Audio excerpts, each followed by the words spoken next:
Hakika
Murakoze cyane.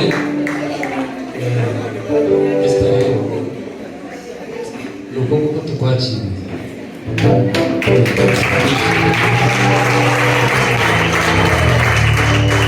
Turabishimiye rwose cyane kandi sibo turagushimiye.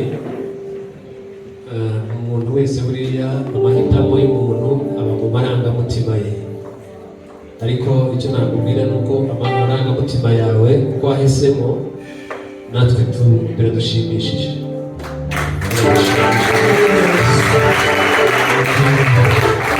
Ntabwo gukumisha kazana turamwakiriye tumuhaye ikaze.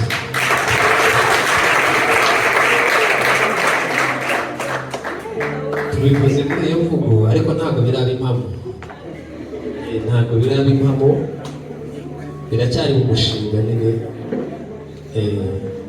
Taza kwirara ngo avuge ngo twabivuze. Imana ibaha umugisha. Turanze rero ubukwe bwabo ku mugaragaro, ubukwe bwa Sibo na Esther turaberekanye ku mugaragaro. Dusaba ko mubashyigikira, babe hafi kandi mubagire inama zanyu zirakenewe, ubufasha bwanyu burakenewe cyangwa inkunga mu mpande zose birakenewe. Ubwo rero turasaba ko rwose mubashyigikira mukabafasha, mukabana nabo. Ukwezi kumwe gusigaye gusa, ukwezi kwa karindwi, kuko ubukwe ni tariki ya mbere y'ukwezi kwa munani, vuba cyane. Amasengesho yanyu arakenewe. Imana ibaha umugisha cyane cyane. Rero habaye hari umuntu bafiteho ikibazo, uremewe rwose muri iyi minsi kuzana ikibazo cyawe, ariko ndatekereza ko ari ntawe. Kare nabivuze, turanga ubukwe cyangwa twerekana abageni kugira ngo abantu barusheho kumenya ubukwe neza, ndetse no kubasezeranya. Tuzabe tuzi ngo dusezeranya ni bande, ni aba ngaba. Ikindi n'umuntu baba bafiteho ikibazo, umunsi wo kubasezeranya turabibaza kugira ngo niba hari umuntu siba yatendetse akamwizeza ibitangaza, uwo muntu rwose aze abivuga aremewe. No muri iyi minsi rero ni uko nguko, cyangwa yaba ari Esther nawe ni uko nguko, haba hari umuhungu yatendetse akamwizeza ibitangaza, ni uko nyine uremewe rwose kuzana ikibazo cyawe muri iyi minsi. Ubwo rero turabaranze ku mugaragaro, turaberekanye ku mugaragaro. Imana ibaha umugisha, tubifurije imyiteguro myiza. Imana ikomeze kubaha neza. Gushumba yagiye, ntabwo yagize izindi gahunda, aragenda, ariko iteraniro rya mbere yaduhaye ubuhamya bw'umwana, kandi ubuhamya bwiza. Rero mutagira ngo ntabwo afite umushumba arahari, usibye ko yagize gusa impamvu nyine zituma agenda, kandi yari yaduhaye ubuhamya bwe. Hanyuma rero kubera ko kare twagize umwanya mutoya, hari abantu baje babaherekeje, bagira ngo tubahe mikoro badusure.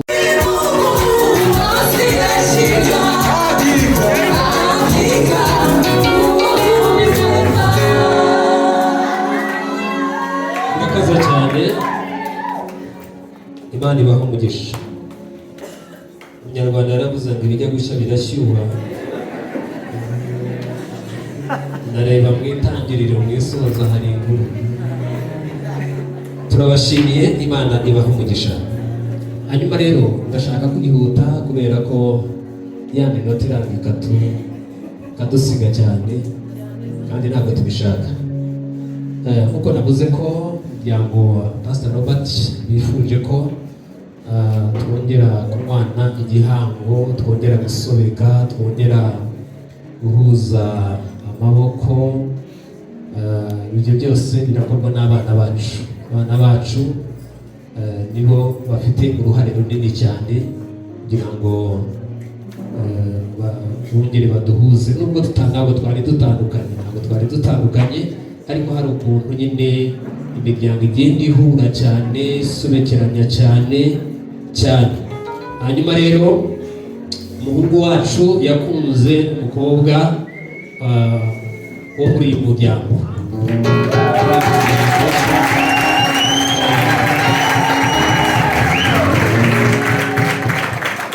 Umuhungu wacu ni Sibo Rwema Alphonse.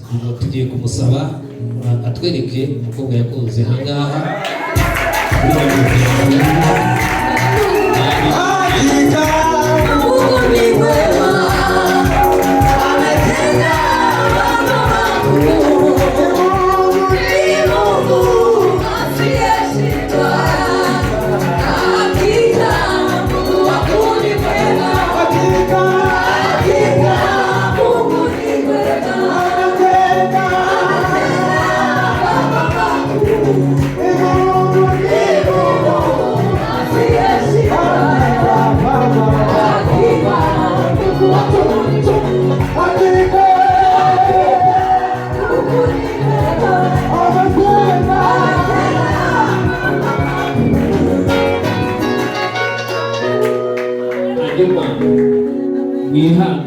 Mwihangane mu cyiciro kiri bukurikire, nta birantege iri buze kuza kuba ihari, cyangwa nta mupaka uri buze kuza kuba ihari. Ndaza ndabaha umwanya pe, kuko naho turongera mugende. Nagira ngo rero turanje ubukwe bwabo ku mugaragaro.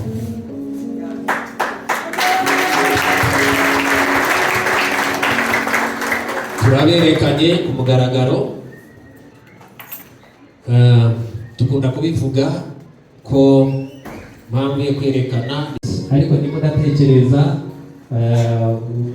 turetse n'ibihinduka ejo cyangwa ejo bundi, ariko muri iyi minsi yose yashize, imyaka yashize, amezi yashize, namutangira ubuhamya.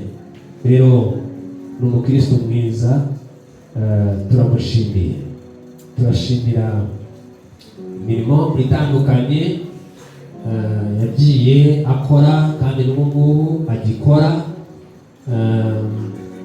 Ahangaha hafi inshingano nyinshi agiye azirimo hano, kandi adufashije ibintu byinshi. Kugira ngo mushimire rwose ku mugaragaro.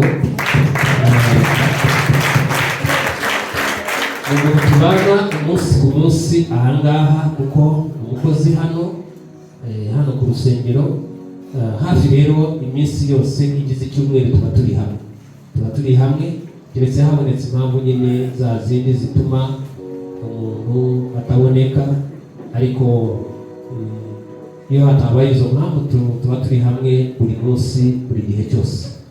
Rero umuntu ufasha, ushyigikira cyane muri uyu murimo, cyane ahangaha ibintu byinshi. Ndamuhamagara ndifuza gukora gutya, ndamuhamagara ndifuza kugira gutya, kandi akabyubahiriza, nubwo bimwe biba bitari mu nshingano ze, ariko nkamusaba ko abimfasha, kandi akabikora neza. Sibo rero turamushimiye, Imana imuhumurisha cyane. Reka muri Pastor Robert nawe avuge ku mukobwa wacu. Murakoze cyane, Imana ibagire neza kandi ibahe umugisha, abana bacu. Ingingo nyamukuru rero yari yaba turashima Imana cyane kubw'umukobwa wanjye.